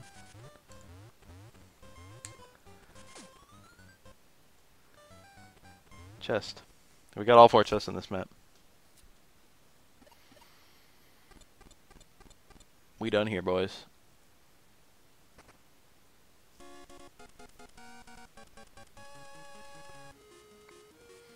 These items are very fucking strange, and I don't know what they're supposed to be, but they are important items that will do stuff. Alright, this is where my playthrough stopped for years and years. Okay, this is one of the levels affected, and if you talk to the fucking hidden figure, he'll tell you to come to this level, because he'll always tell you which level has, like, storyline stuff to actually beat the game. He's, like, the only fucking actual guide. And he doesn't tell you levels where you can get anything, he only tells you levels where you can get, like, the next, like, way to progress. He only tells you the mandatory stuff. And there's plenty of non-mandatory stuff in this game.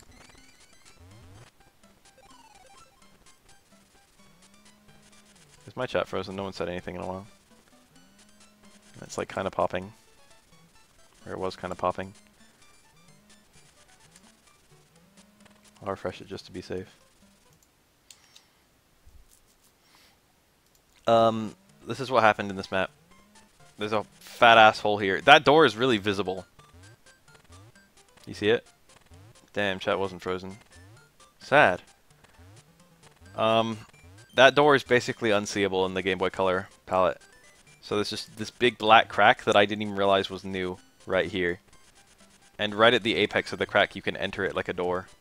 It's like kind of obvious now, but like you can't see this door. And it just looks like this big random crack. Stupid. I think I want to get up there.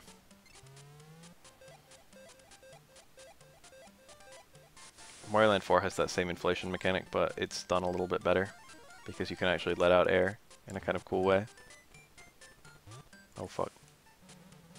Help. This is kind of cool. Remember how I said enemies would eventually help you?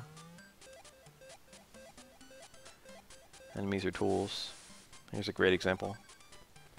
Almost every enemy in this game is dual purpose. I think that's fantastic game design. Like, there's a way that they can annoy you, and the maps are designed so that they annoy you as much as possible. And then there's another way that they can help you. There are only a few enemies that have absolutely... No, I think every single enemy in the game can help you in some scenario. Even like the little guys, they can be picked up and thrown. But any status-based enemy is useful. So what are these? It's like a weird horn thing and like a weird tooth thing and like a fucking marimba. Marimba.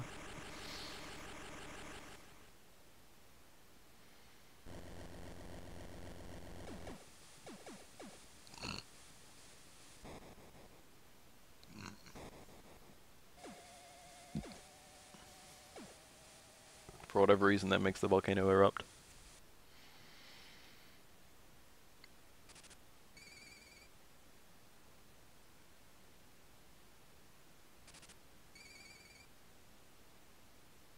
You have to access almost every level in order to beat this game, but I don't remember how many chests you actually need.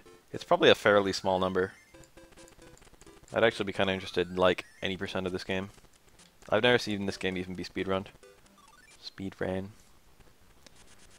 I don't know, like the strats to do things quickly are not so different from the strats to play the game. It'd still be interesting. Isn't it like here? It's like somewhere random. Maybe here. Oh well, it's just marked. I don't even remember if this is where I'm supposed to be.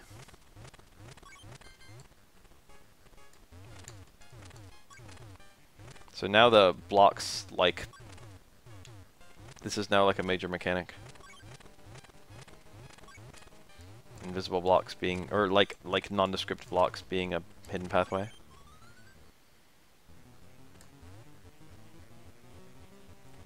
This wormy little fellow. He's a tool.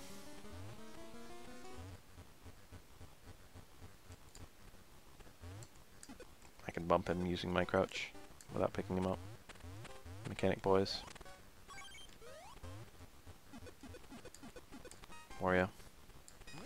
The red key. I am kind of surprised that that's there because I don't think I can do anything with that yet. The motherfucker didn't respawn.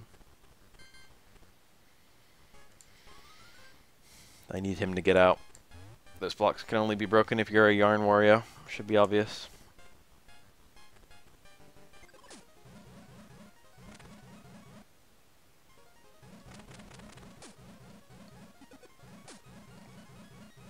Aw, motherfucker. You guys see what I see? Okay, there's fire doors and also the gray key. There's the gray chest. And it looks like I can't even get to the red. The red chest is probably down there somewhere. So I need to be on fire.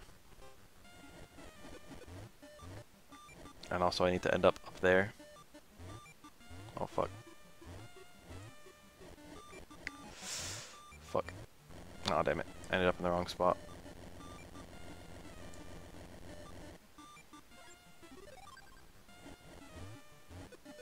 This is like not luck based.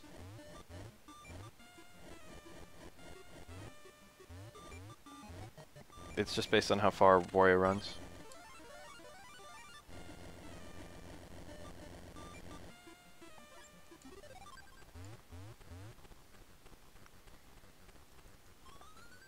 So I needed to get to this area anyway to open this door using string, but I didn't need to climb it yet. Oh, I forgot. When you beat this game, one of the modes that's unlocked is time trials. And the way time trials work is you have to go into the level and get all 4 keys, then exit using any door. Which is kind of fun. And the doors being behind the chests.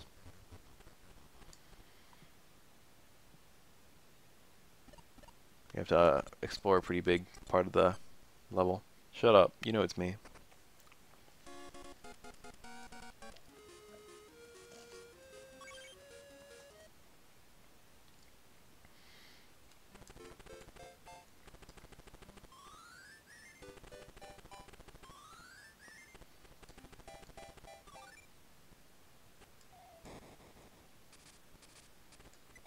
I don't remember where the initial... I don't remember where anything is in this level. Wario is literally thick as fuck. Wario is like seriously thick. I think I don't want to be this yet. Yeah, I need that. Going down.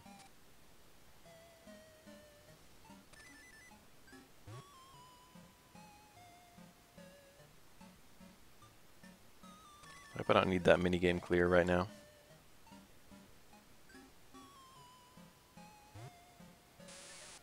Can't go through those.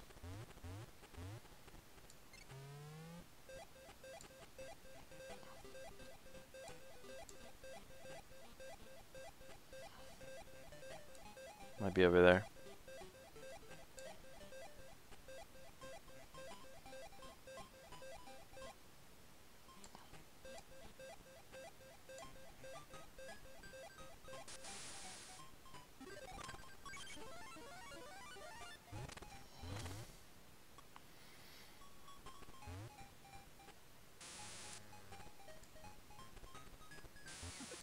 Alright, now we play the game called Find the Fucking Chest.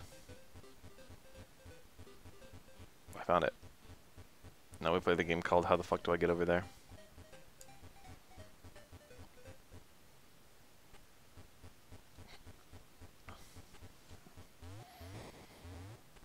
This is a kind of cleverly designed level, but also it's horrible the first time.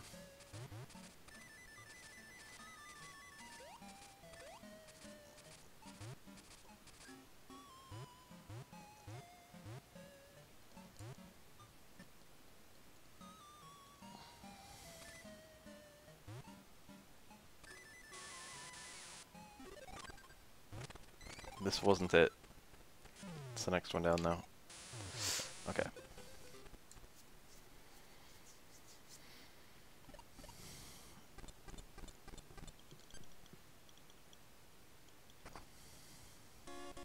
The other eye. The tower level is kind of notable. It's kind of an awful level. But the tower level is kind of notable because every single item you get at the tower level is kind of important to the plot progression.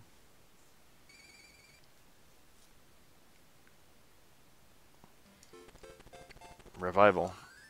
Vivas. To live. Esperanto. Oh yeah, I've got to do this again.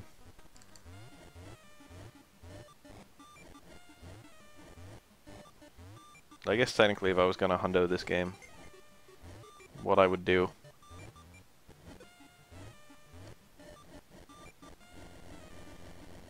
is get all golden coins, all chests, all items. Shut up, alarm. I hate fucking alarms, dude. I mean, I like alarms, I appreciate their function. But like every single sound effect I've ever used for an alarm like gives me PTSD now. I think I don't need to do this.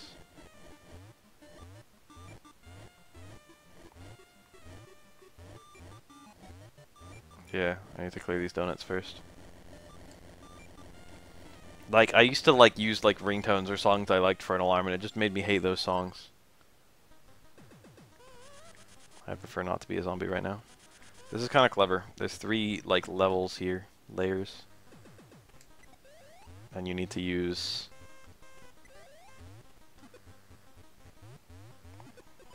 little gourmand guy. Give me a donut. It might be a bagel. I'm pretty sure it's a donut.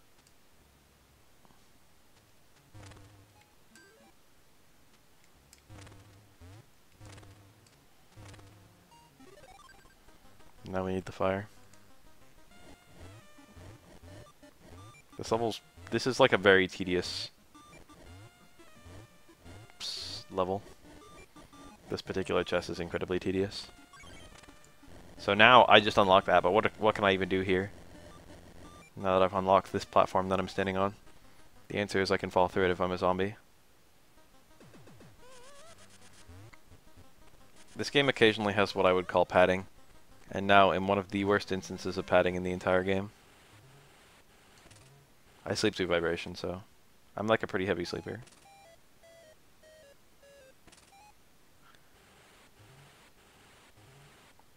There's just the chest down here and a button.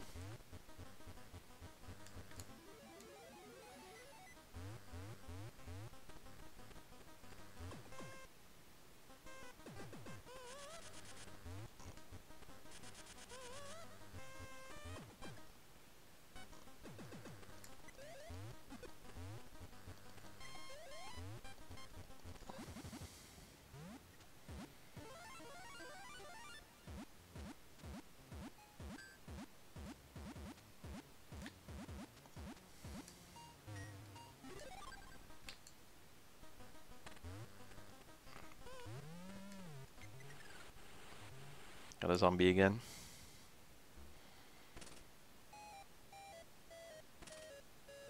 I mean, it didn't take that long, but just like, why was that even a thing? Just give me the key when I got to the top and then fucking give me the chest when I get back to the bottom. That switch shouldn't have even been there.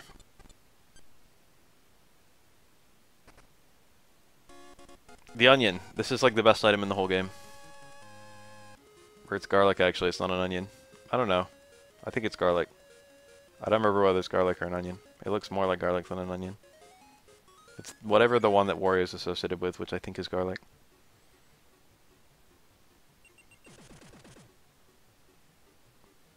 I can now destroy solid blocks. I can also one-shot big enemies. Also, while rolling, I can destroy solid blocks.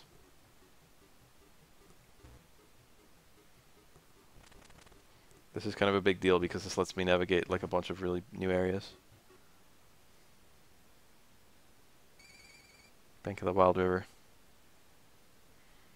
The Colossal Hole. Press 1 if you get a quarter chub from the Colossal Hole. Oh, a new level that just unlocks because I have the fucking garlic.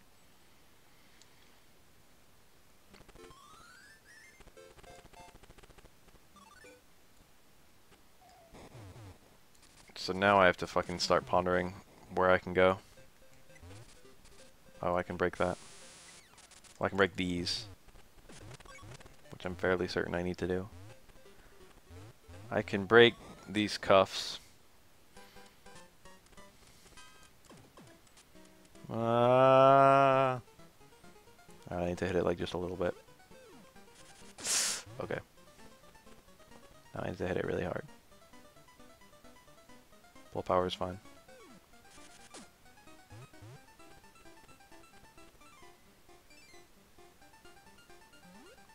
Oh shit, is that enough? Okay. Sick.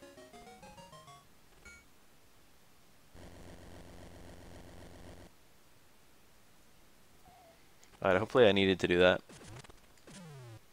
Now the real question is, what the fuck can I do?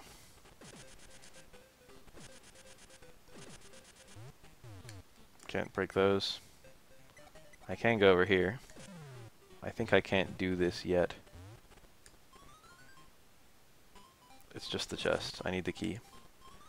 No word back yet, but I'm still being considered according to the thing. I don't know how long they were going to be considering people, so I might still be alright.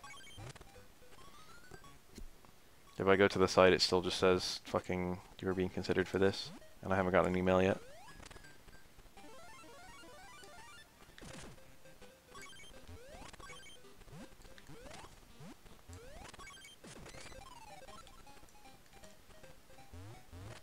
I have like a decent ability to navigate levels now with all my power-ups.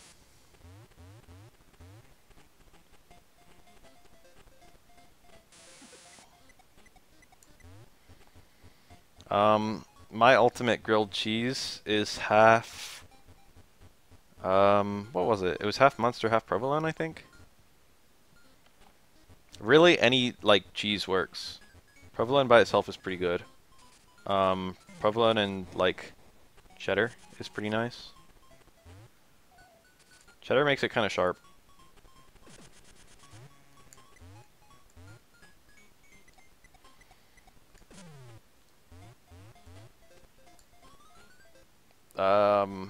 Mozzarella is kind of good, but like, I don't know, kind of weird.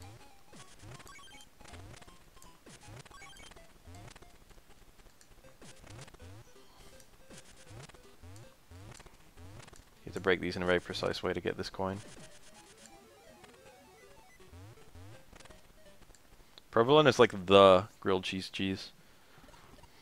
Munster's my favorite cheese.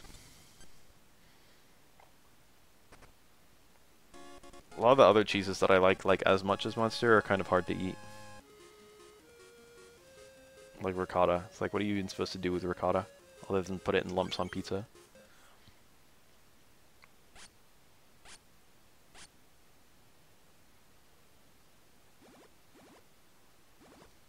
I usually use Italian for my grilled cheese. Bank of the Wild River. And the Pool of Rain.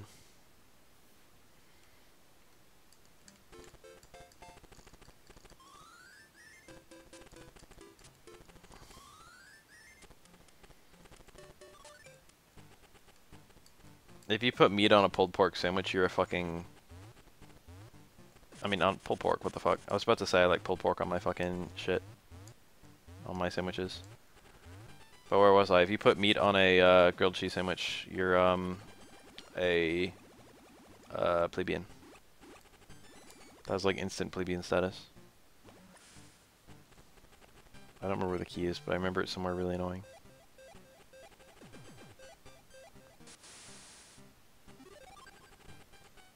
It's probably just all the way on the right. I don't give a fuck about the grilled cheese versus melts business. That's just a meme.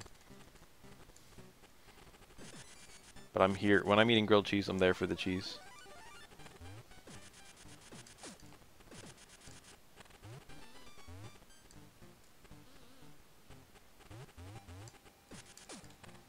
This part's kind of clever and fun. Fuck. Help. Is there a coin over here? No. So we got this mosquito guy. And we have to kind of drag him along.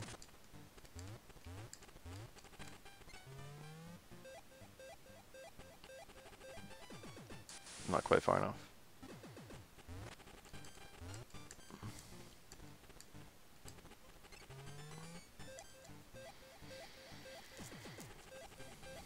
Clever puzzles.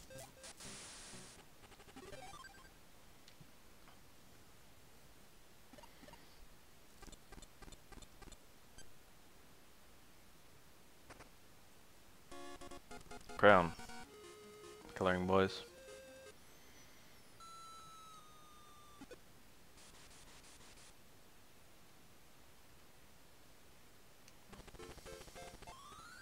I've still got about an hour from when I need to disappear. So there were like 3 levels here that I could start getting stuff. One of them is Bank, 2 of them are Bank of the Wild River, and one of them is this new level, Sea Turtle Rocks. I can't break these yet. Even though I can break solid blocks, I can't break them directly under me. The thing is, you need the garlic to be able to do fucking anything in this level. Because everything... This is a very tedious level. Once you see the design, it's just like, what were they thinking? I don't like those enemies. You just have to fucking bust walls like this.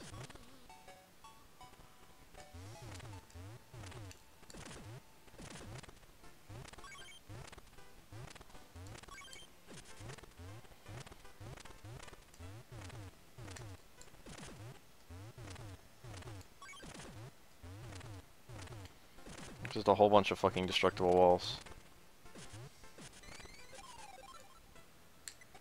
I think it's too late for me to even get up there.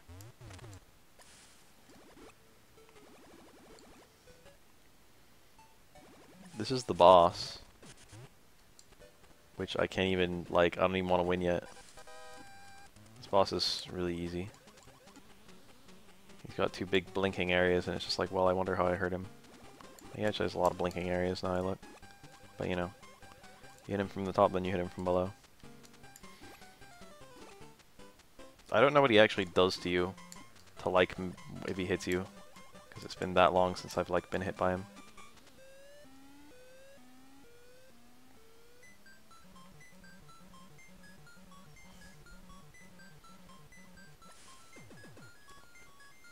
Alright, if you want to know how to make a grilled cheese fucking 10 out of 10 from like 8 out of 10, here's my life pro tip, my LPT if you will. Dip it in tomato soup.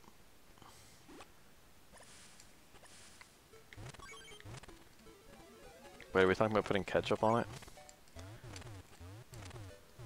That's not disgusting, but like non-ketchup tomato product is superior.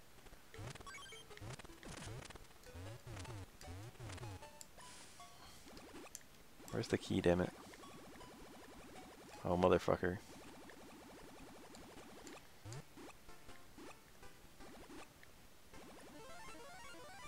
Tomato soup, dude. That's the trick.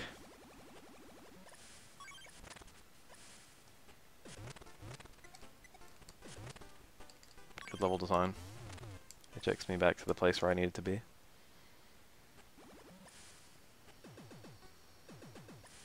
Boss is still dead.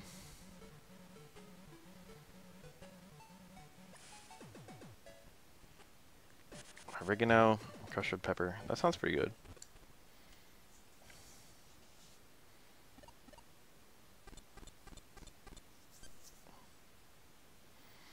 Fries and ranch sounds kind of nasty. Ketchup. Oh, my second music box. All the music boxes are on, or is this my third music box? I think it is.